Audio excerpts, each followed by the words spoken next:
Our fifth and final spotlight, our fifth and final panelist, who's not a spotlight, though he's a walking spotlight, we could say, would seem to come straight from a Sesame Street segment. What thing doesn't fit with the others? I used to love that show, sorry. Tim Moen is here, down there at the end, because he is the chair of the Electronic Industry Citizenship Coalition. And he also directs corporate social responsibility at Advanced Micro Devices, ADM.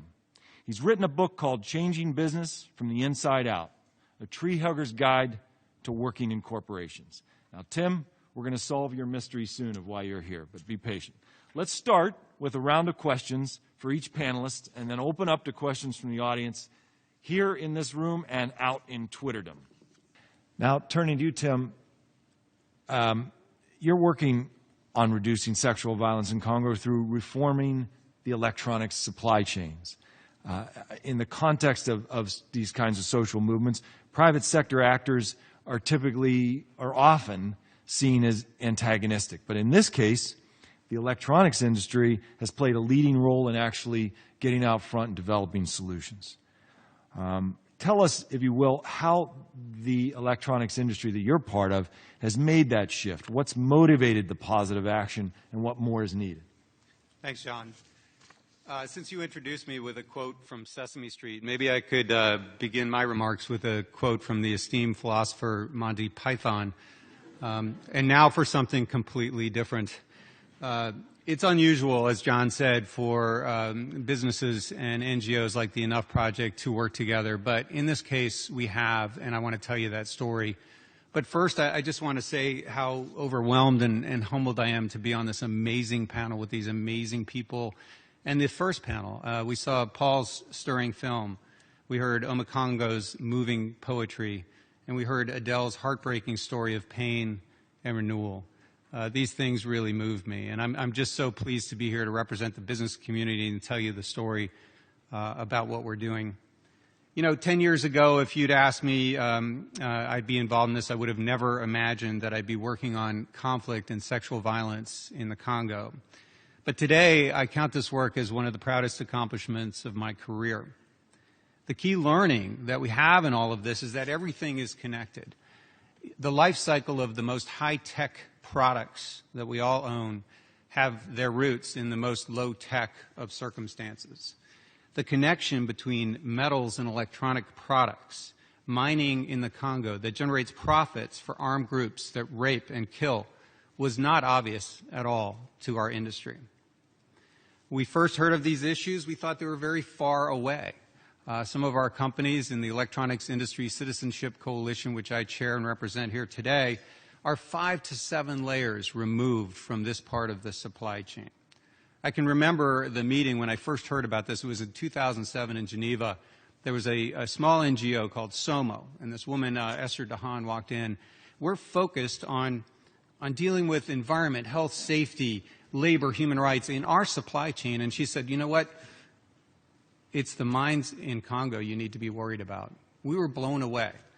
It's hard enough to work with our direct suppliers to bring everybody up into compliance. But when we heard about these issues, we were stunned. And we started to take action. In fact, we started to take action before there was a Dodd-Frank law, before there was an SEC regulation. And now our organization is 90 companies strong, representing a combined annual revenue of in excess of $2.7 trillion, which is quite a large scope if you can organize it all towards solving these problems. So there's two fundamental questions in your question to me, John. Why did we take action, and what can industry do to help? First, why we took action. You know, when we first heard about this issue, we said it's pretty far from us. But we also thought we have to do a gut check here.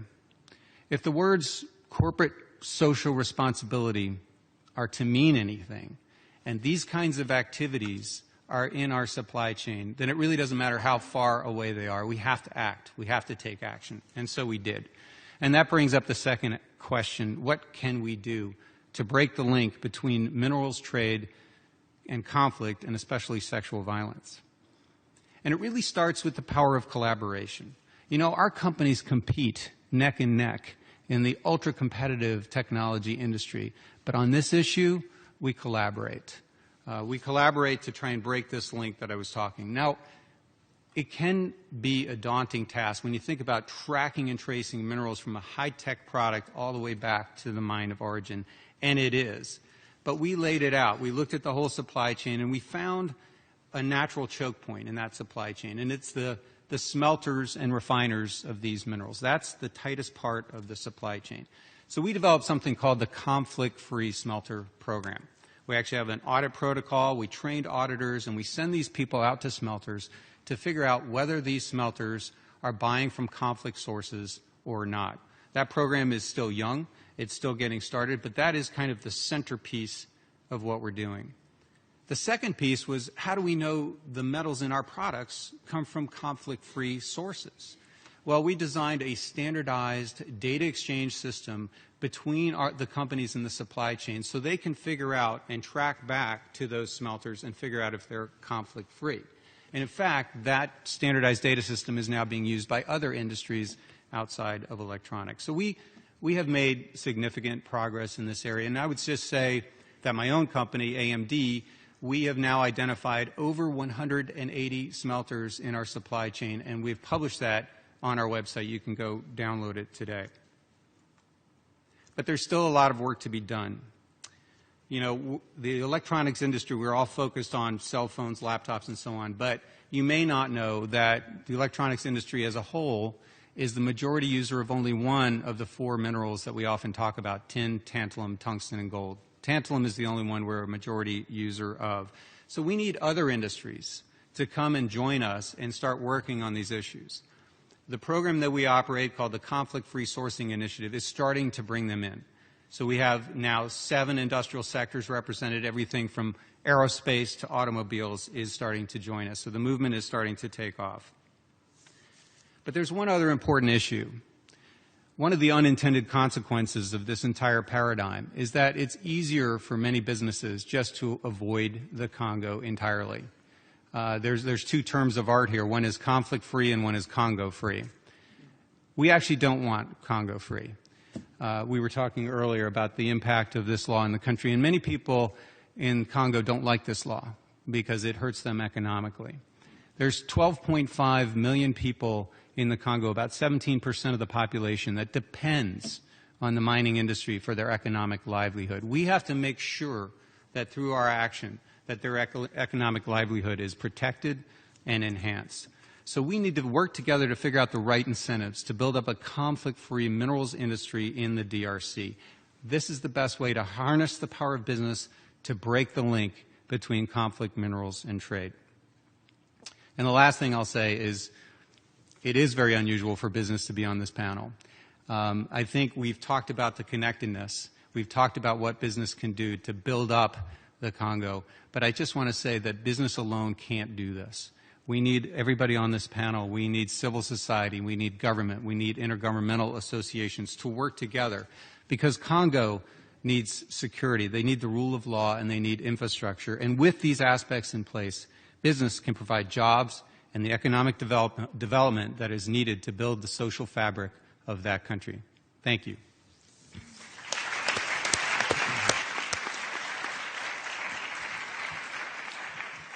He's obviously an NGO plan, some kind of a sleeper cell in industry. This will be your last day in the job. Congratulations. Tim, do you want to take a shot at anything there just to make sure? I agree with Robin. I'll just say very, very quickly that Samantha and Robin both said it starts with awareness. I believe that we all have empathy, we all have altruism, but we're all not aware of these issues. They're pretty far away. And so the question about what can an average Joe or an average Josephine do, I think it starts with asking questions and buying products and asking your employer or what stock you're investing in. But if you ask those questions and you ask about these issues, then the awareness gets raised. And somebody said it earlier that, we didn't all know about these issues. Well, we didn't, and companies didn't, and all of a sudden now we do. When I used the word conflict minerals 2-3 years ago, I had to explain what that meant. Now everybody knows. This is the trend, and I think you as ordinary citizens can help move that trend forward. Tim. Okay. I'll try to keep this elevator from going to the top floor. Though I don't know how you did it, but you've pulled something off pretty amazing here. You've got the business community's attention. So the one message is continue to do that. When you unleash the power of business, we're a pretty competitive lot, which makes us somewhat innovative. And we've come up with some solutions, in-country solutions, and I'll just give you one example. The tin industry came up with a bag and tag solution.